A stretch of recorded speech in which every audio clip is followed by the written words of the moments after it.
नमस्कार। आज के इस विशेष विश्लेषण में हम भारत के सबसे गहरे और आध्यात्मिक रूप से समृद्ध महाकाव्यों में से एक की जटिलताओं को सुलझाने वाले हैं। हम बात कर रहे हैं श्रीमद् भागवत पुराण की और खास तौर पर इसके पहले स्कंद की। अक्सर इस महान ग्रंथ की कथाएं एक के अंदर एक ऐसे गुंथी हुई लगती हैं जैसे कोई बहुत बड़ी पहेली हो, लेकिन आज हम इन सभी कथाओं को एक बिल्कुल स्पष्ट और सीधी समय रेखा में पिरोने जा रहे हैं। तो चलिए बिना किसी देरी के इस सफर की शुरुआत करते हैं और गहराई से समझते हैं कि इस महान ग्रंथ की नींव आखिर कैसी रखी गई। आज का हमारा रोड मैप एकदम क्लियर है। सबसे पहले हम इस ग्रंथ के परिचय से शुरुआत करेंगे, फिर जानेंगे कि इसके रचयिता व्यास जी को इसे लिखने की प्रेरणा आखिर कहाँ से मिली। इसके बाद भगवान के अवतारों की टाइमलाइन को समझेंगे। फिर हम देखेंगे कि महाभारत के तुरंत बाद की दुनिया कैसी थी, कलयुग का प्रवेश कैसे हुआ और अंत में उस सबसे अहम घटना की बात करेंगे जिसने इस पूरे पुराण को जन्म दिया, यानी राजा परीक्षित को मिला श्राप। तो आइए सबसे पहले बढ़ते हैं हमारे पहले भाग की ओर, श्रीमद् भागवत पुराण का परिचय। इस पूरी कथा की शुरुआत असल में एक ऐसे समय में होती है जब दुनिया एक बहुत बड़े बदलाव के मुहाने पर खड़ी थी। द्वापर युग खत्म हो रहा था और कलयुग यानी अंधकार और अधर्म का युग अपनी छाया पसार रहा था। ऐसे समय में ये पूरा का पूरा विशाल ग्रंथ मूल रूप से सिर्फ एक ही सवाल का जवाब बनकर सामने आता है। मृत्यु के समय मनुष्य को क्या करना चाहिए? जब जीवन का अंत बिल्कुल सामने हो तो सबसे ज्यादा जरूरी क्या रह जाता है? यही वो केंद्रीय प्रश्न है जो इस पूरी कहानी को आगे बढ़ाता है और हमें जीवन की प्राथमिकताओं पर सोचने के लिए मजबूर कर देता है। इस गंभीर सवाल का जन्म हुआ था नैमिषारण्य नाम के एक पवित्र जंगल में। यहाँ शौनक मुनि के नेतृत्व में 88,000 ऋषि मुनि एकत्रित हुए थे। वे सभी बहुत ज्यादा चिंतित थे। क्यों? क्योंकि उन्हें पता था कि आने वाले कलयुग में इंसानों की उम्र छोटी होगी, शरीर बीमारियों से घिरा रहेगा और लोगों की बुद्धि भी स्थिर नहीं रहेगी। वे लोग मानवता के उद्धार के लिए एक बहुत ही सरल और प्रभावी उपाय खोजना चाहते थे और वहीं उनका मार्गदर्शन करने के लिए मौजूद थे सूत जी, जो इस महापुराण के महान वक्ता हैं। अब हम आते हैं भाग 2 पर, व्यास जी की प्रेरणा। ऋषियों की इस चिंता को समझने के बाद ग्रंथ की उत्पत्ति के पीछे की असल कहानी सामने आती है। महर्षि वेदव्यास जी ने वो सब कुछ हासिल कर लिया था जो कोई भी विद्वान सोच सकता था। उन्होंने वेदों को 4 भागों में बांट दिया, उपनिषद लिखे और महाभारत जैसा विशाल महाकाव्य रच दिया। लेकिन इतनी बड़ी उपलब्धियों के बावजूद कमाल की बात यह है कि उनके भीतर एक बहुत ही गहरा खालीपन था। एक अजीब सी उदासी और बेचैनी थी। उन्हें समझ ही नहीं आ रहा था कि इतना सब लिखने के बाद भी मन को शांति क्यों नहीं मिल रही। यह स्थिति हमें एकदम साफ बताती है कि सिर्फ बौद्धिक ज्ञान या अपने कर्तव्य को पूरा कर लेना ही आंतरिक संतुष्टि के लिए काफी नहीं होता। और ठीक इसी बेचैनी के बीच वहां एंट्री होती है देवर्षि नारद की। नारद जी उन्हें बिल्कुल सटीक बात बताते हैं। वो कहते हैं कि व्यास जी, आपने धर्म, नीति और कर्म का तो बहुत विस्तार से वर्णन कर दिया, लेकिन भगवान की शुद्ध भक्ति और उनकी लीलाओं के बारे में पूरी तरह नहीं लिखा। इंसान का हृदय तो केवल भगवान की भक्ति से ही भरता है। नारद जी की इसी स्पष्ट और सीधी सलाह ने व्यास जी को वो ग्रंथ लिखने के लिए प्रेरित किया जो सिर्फ और सिर्फ भक्ति रस से भरा हो, और वही महान ग्रंथ श्रीमद् भागवत महापुराण बना। चलिए अब बढ़ते हैं भाग 3 की तरफ, भगवान के 10 अवतार। श्रीमद् भागवत पुराण का एक बहुत बड़ा हिस्सा हमें ये समझाता है कि ईश्वरीय शक्तियाँ कैसे काम करती हैं।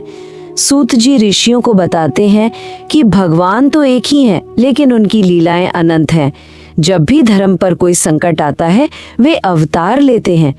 स्रोत सामग्री में कई अवतारों का जिक्र है, जिनमें से कुछ प्रमुख हैं, जैसे त्रेता युग में राम अवतार, जिन्होंने धर्म की स्थापना की।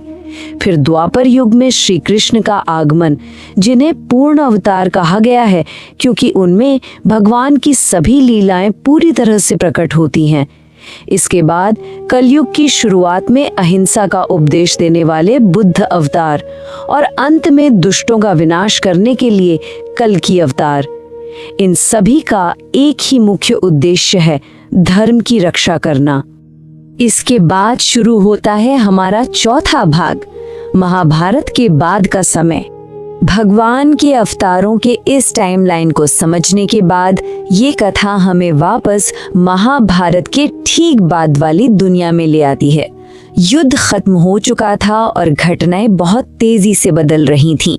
प्रतिशोध में अश्वत्थामा ने एक विनाशकारी ब्रह्मास्त्र छोड़ दिया, जिसे भगवान ने निष्फल कर दिया। इसके बाद धर्म का असली मतलब समझाकर भीष्म पितामह ने प्राण त्याग दिए। फिर सबसे बड़ी घटना घटी। श्री कृष्ण अपना काम पूरा करके पृथ्वी लोक से वापस अपने धाम लौट गए। जब पांडवों को लगा कि श्री कृष्ण के बिना अब इस संसार में कुछ नहीं रखा है, तो उन्होंने अपना सारा राजपाट छोड़ दिया और हिमालय की ओर चले गए। एक तरह से देखा जाए तो पुराने युग का पूरी तरह से अंत हो चुका था। लेकिन अब सवाल ये था कि पांडवों के जाने के बाद इस दुनिया में धर्म की रक्षा कौन करेगा। यहीं पर प्रवेश होता है राजा परीक्षित का। परीक्षित कोई आम उत्तराधिकारी नहीं थे, वे अपने आप में एक चमत्कार थे। जब अश्वत्थामा का ब्रह्मास्त्र उन्हें गर्भ में ही खत्म करने वाला था, तब श्री कृष्ण ने खुद अपने सुदर्शन चक्र से उनकी रक्षा की थी। राजा परीक्षित उस महान पांडव वंश के बचे रहने के इकलौते प्रतीक थे और इस नई दुनिया में धर्म के एकमात्र रक्षक थे। अब हम आ पहुंचे हैं भाग 5 पर, कलयुग का प्रवेश। यह हिस्सा बहुत ही प्रतीकात्मक है। राजा परीक्षित बहुत ही न्याय के साथ राज कर रहे थे, लेकिन समय तो अपनी चाल चल ही रहा था।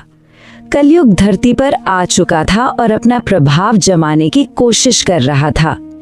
एक दिन राजा ने एक बहुत ही अजीब और शक्तिशाली दृश्य देखा। उन्होंने एक बैल देखा जिसके 3 पैर टूट चुके थे और वो सिर्फ एक पैर पर कांपता हुआ खड़ा था। पास ही एक गाय खड़ी रो रही थी। असल में ये बैल कोई और नहीं, स्वयं धर्म था, जो धर्म सत्य युग में 4 पैरों सत्य, दया, तप और पवित्रता पर खड़ा था। वो अब कलयुग में केवल सत्य रूपी एक ही पैर पर टिका था। और वो रोती हुई गाय स्वयं पृथ्वी थी, जो श्री कृष्ण के जाने के बाद खुद को अनाथ महसूस कर रही थी।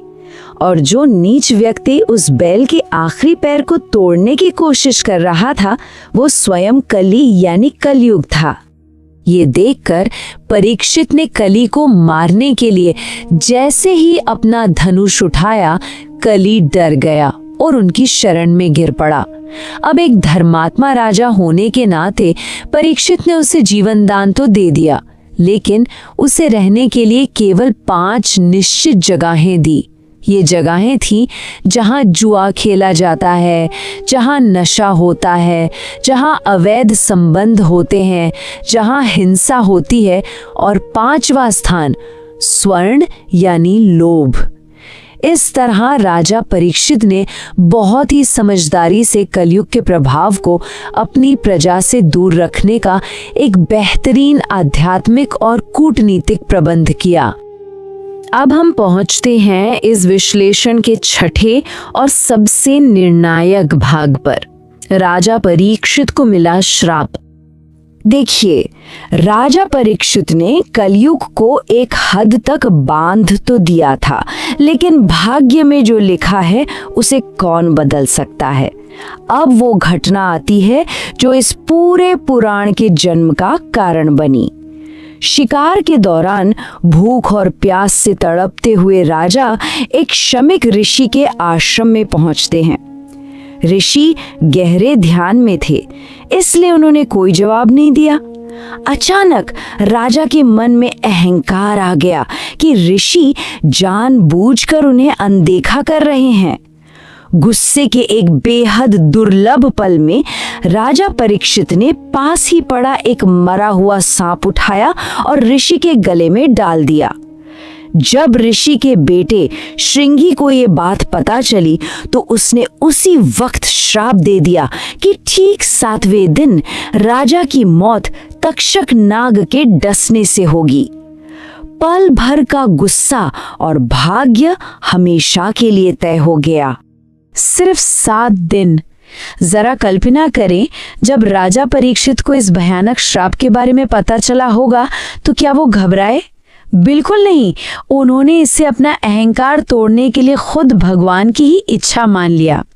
उसी क्षण उन्होंने अपना पूरा साम्राज्य त्याग दिया, राजसी कपड़े उतार दिए और अन्न जल छोड़कर गंगा के किनारे आ बैठे। उनका उद्देश्य एकदम साफ था, अपने जीवन के इन आखिरी 7 दिनों में पूरी आध्यात्मिक स्पष्टता और शांति प्राप्त करना। और तब वहां 16 साल के तेजस्वी मुनि शुकदेव जी का प्रवेश होता है। राजा परीक्षित उनसे वही सवाल पूछते हैं जहां से हमने इस पूरी कथा की शुरुआत की थी कि मृत्यु के समय एक मनुष्य को क्या करना चाहिए। शुकदेव जी बहुत ही सुंदर जवाब देते हैं। वो कहते हैं कि मौत सामने हो तो परिवार, संपत्ति या राजपाट की चिंता करना बिल्कुल बेकार है। सबसे बड़ा कर्तव्य यही है कि इंसान अपने सारे डर निकाल दे और अपने मन को पूरी तरह से भगवान की कथा और उनके नाम में लगा दे। और यही वो उत्तर है जो राजा परीक्षित को अगले 7 दिनों तक श्रीमद् भागवत कथा सुनने के लिए प्रेरित करता है। हमने देखा कि कैसे ज्ञान से वैराग्य और वैराग्य से भक्ति का जन्म होता है। तो अंत में ये हम सभी के लिए सोचने वाली बात है। अगर जीवन के केवल 7 दिन ही बचे हों तो हमारी प्रायोरिटी क्या होनी चाहिए? इसी विचार के साथ आज का ये विश्लेषण यहीं समाप्त होता है। जुड़ने के लिए बहुत बहुत धन्यवाद।